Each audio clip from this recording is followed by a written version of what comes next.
story of the greatest scientific discovery ever. The discovery that everything is made of atoms.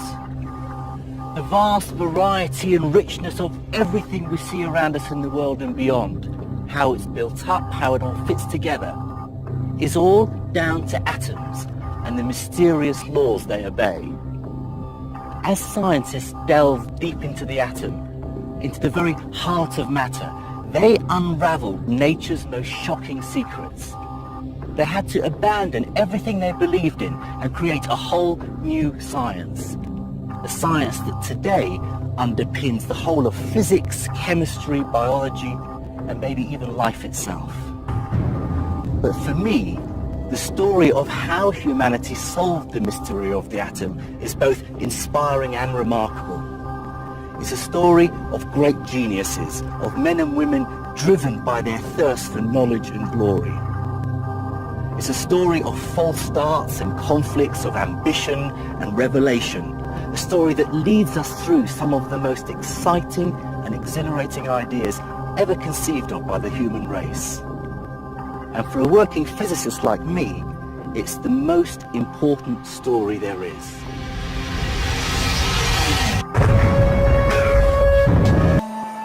On the 5th of October 1906, in a hotel room near Trieste, a German scientist called Ludwig Boltzmann hanged himself.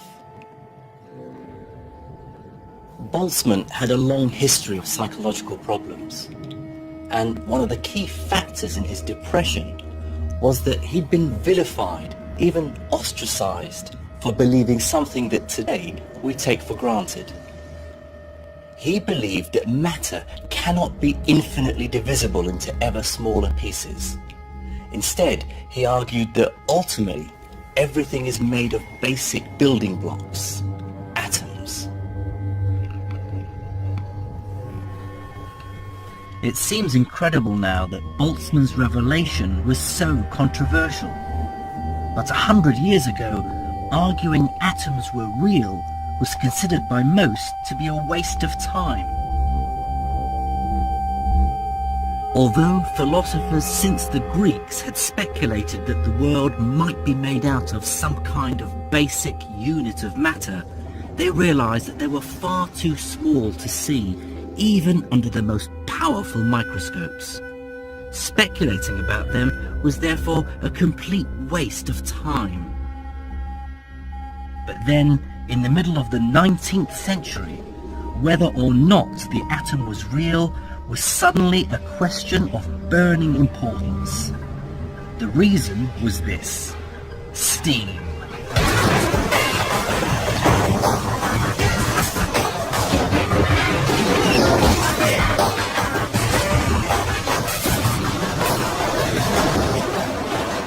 By the 1850s, it was changing the world. It powered the mighty engines, the trains, the ships, the factories of the Industrial Revolution. So figuring out how to use it more effectively became a matter of crucial commercial, political and military significance. Not surprisingly then, it became the key question of 19th century science.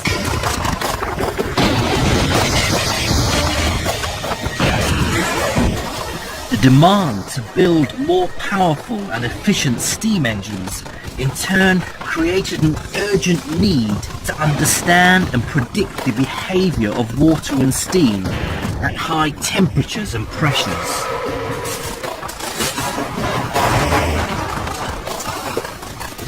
Ludwig Boltzmann and his scientific allies showed that if you imagine steam is made of millions of tiny rigid spheres, atoms, then you can create some powerful mathematical equations.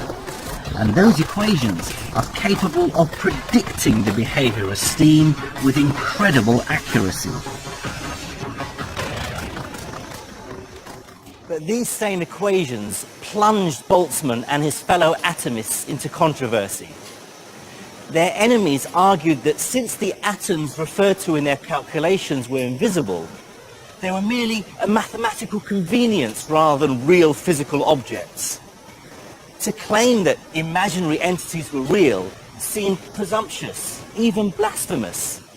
You see, Boltzmann's critics argued that it was sacrilegious to reduce God's miraculous creation down to a series of collisions between tiny inanimate spheres.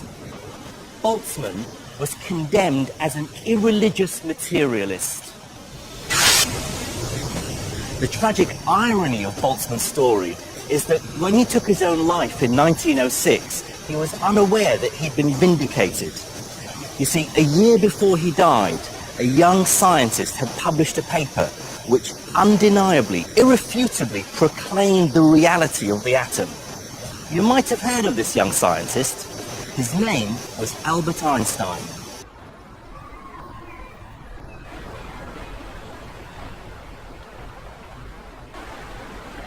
In 1905, the year before Boltzmann's suicide, Albert Einstein was 26 years old.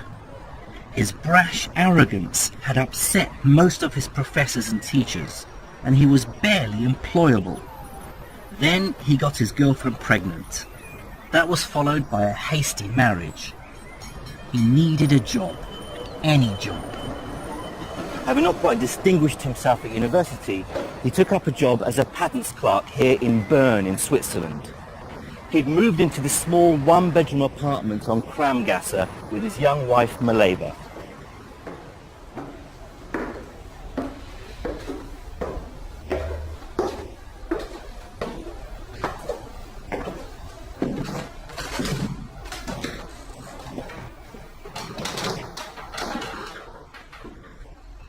Despite dire personal straits, the young Einstein had a burning ambition. He was desperate to make his mark as a physicist. And in 1905, during one miraculous year, the mark he made was truly incredible. Having an undemanding job meant that young Einstein had plenty of time on his hands, both at work and here in this tiny apartment, to think deep thoughts. In the space of just a few months, he was to publish several papers that would change science forever. Now, everyone's heard of his theory of relativity, even if they don't understand it. And his paper on the nature of light was to win him the Nobel Prize a few years later. But ironically, it wasn't either of these two papers that had the most impact on the discovery of atoms. The one that made all the difference was a short paper on how tiny grains of pollen danced in water.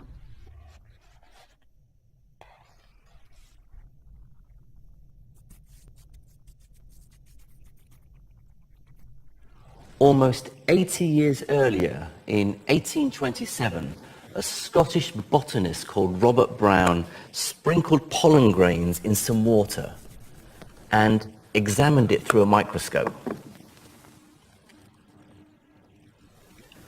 What he found was really strange because instead of the pollen grains floating gently in the water, they danced around furiously, almost as though they were alive.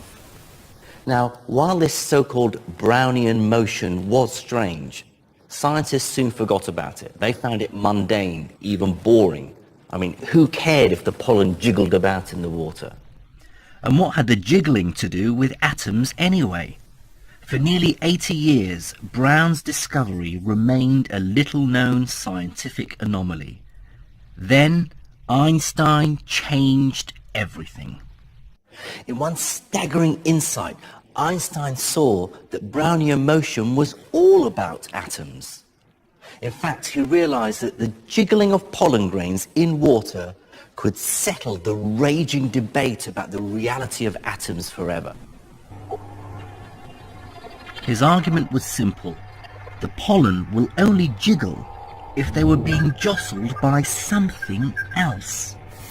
So Einstein said that the water must be made of tiny atom-like particles, which themselves are jiggling and are continually buffeting the pollen. If there were no atoms, then the pollen would stay still. So Boltzmann and his contemporaries had been rowing furiously about this question for nothing. The answer was there all along. Einstein proved that for Brownian motion to happen, atoms must exist.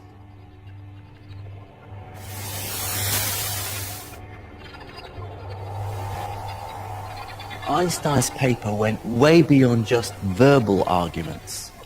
With flawless mathematics, he proved that the dance of the pollen revealed the size of the atom.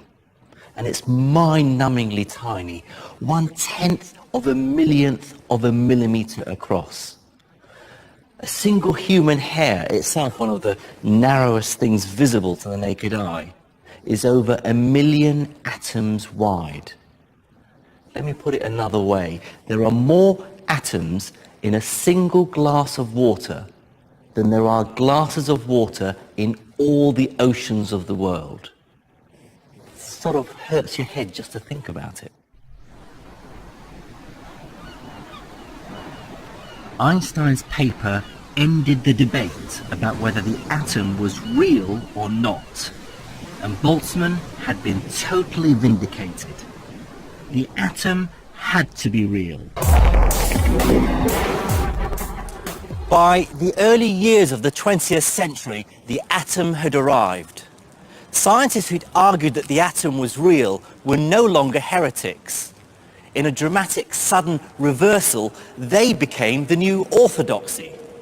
But they were to pay a huge price for their success. Before they'd even had a chance to congratulate each other on discovering the atom, it ripped the rug out from under their feet and sent them spiraling into a bizarre and at times terrifying new world. And it all kicked off here in what by 1910 was the world centre for atomic physics, Manchester.